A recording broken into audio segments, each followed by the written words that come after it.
Today we'll talk about how can you save products on your Decathlon app. We go to figure out the solution on how you can do that on your app.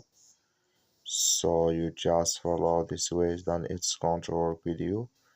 So all you have to do, so you just come to this list here and then you select here any of these products here.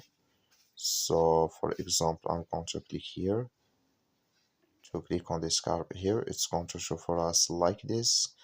To save it on your app, on your you just click in this sign here.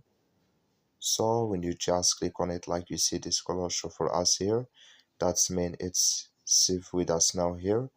You add it to your favorites.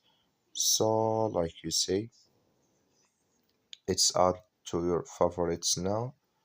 So in here can you find it on your favorites. That's all. Thank you for watching. Don't forget to support us by liking, subscribe.